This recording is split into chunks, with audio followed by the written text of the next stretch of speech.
Vítaj pri 53. prehľade grantových aktualít. Moje meno je Tomáš Pavlík a každú druhú stredu ti prinášame výber grantov, podujatí a správ, ktoré súvisia s grantovým financovaním. Všetko, čo tu dnes zaznie, vrátane odklikov, vieš dostať v prehľadnom newsletteri, na ktorý sa prihlásíš na stránke grantup.sk. Chuť k práci je prvou podmienkou úspechu, vytrvalosť druhou. Nestačí iba mať chuť začať, musíš aj vytrvať. Pamätaj na to, keď sa ti nebude dariť, pretože vytrvalosť je jednou z dvoch podmienok úspechu aj v oblasti grantov. Teraz si vypočuj, čo je nové vo svete grantov. Malý grant pre sociálne podniky na prípravu inovácie a akcelerácie.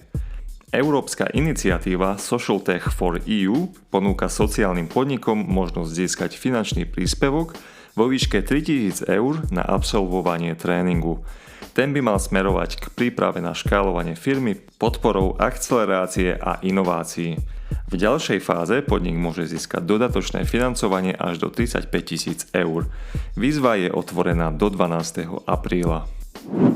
Eurostars výzva pre inovatívne podniky na R&D projekty. Eurostars je nástroj financovania pod programom Eureka, ktorý podporuje inovatívne malé a stredné podniky a ako partnerov aj organizácie rôzneho druhu.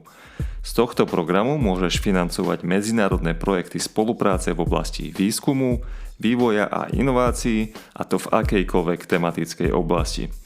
Hoci ide o medzinárodnú podpornú schému, žiadosť treba koordinovať s ministerstvom školstva. Uzávierka do výzvy Eurostars sa koná 13. apríla. Od konca apríla si budeš môcť obnoviť rodinný dom za nových podmienok. Zrejme si už zachytil, že štát ti z plánu obnovy vie prispieť väčšinu sumy na obnovu rodinného domu.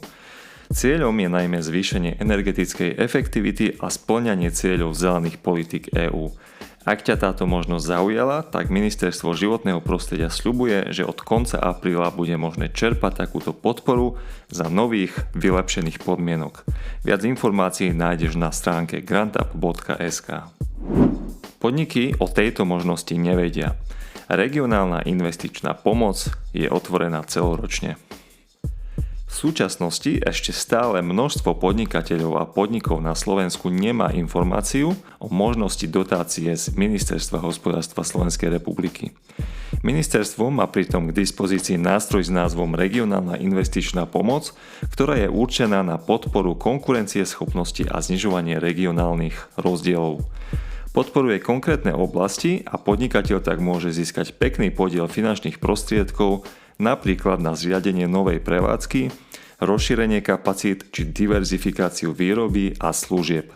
Čo je najdôležitejšie, netreba sa ponáhľať s termínmi. O financie požiadaš vtedy, keď je to aktuálne pre teba.